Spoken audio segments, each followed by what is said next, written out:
Marami akong plano sa buhay. Hindi ka na mayor, ano yung top 3 gustong-gusto mong gawin? Ay, gusto ko pa rin sanang Pagdating sa personal na love life ni Mayor.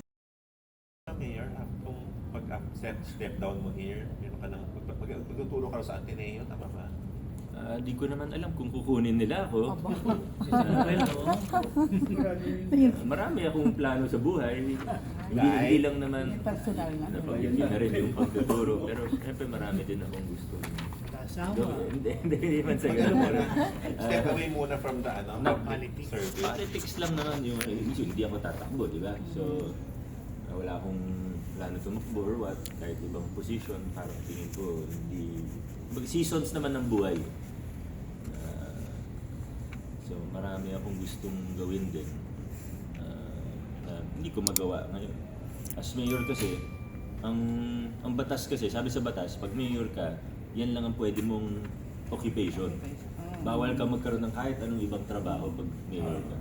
Ibang positions pwede. Pag konsehal, pwede may ibang trabaho. Ano yung top 3 na Congressman gusto mong pwede. gawin Pero ba? Pag hindi ka na mayor, ano yung top 3 gustong-gusto mong gawin? Ay, gusto ko pa rin sanang well, yung pagtuturo gusto ko talaga gawin. But may mga iba pa, like may mga gusto akong pag-aralan din. Again, limited yung oras ko ngayon. Mga advocacy work din. Without going into details muna, hindi ma-pre-empt. Minsan pag masyadong hindi natutuloy. Mayor, parang more on public service pa rin ang gusto mo talaga. Oo. Okay. Whether I'm in government or outside government, talagang ano pa rin naman. Hindi ako lalayo ng field. Lighter note lang, Mayor. Alam ko, saan ka mas napipressure?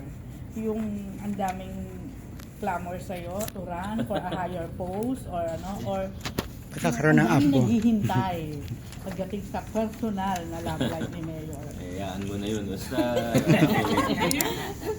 hindi kasi ako madaling ma-pressure sa kahit ano. So I think, given my position now na mayor ako ganyan, for the most part, it works to my advantage.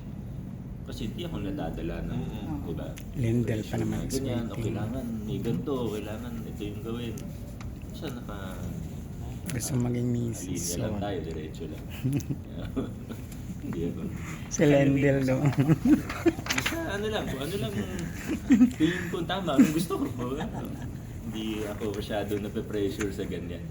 Pag hindi ka na Minsan mayor, natatawa, minsan naiinis, diba? Pero hindi ako masyado na May bago ka ng cellphone, Mayor? wala.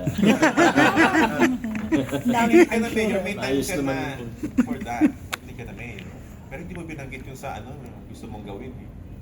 Ayoko na muna kasi detalye kasi baka hindi matuloy pagka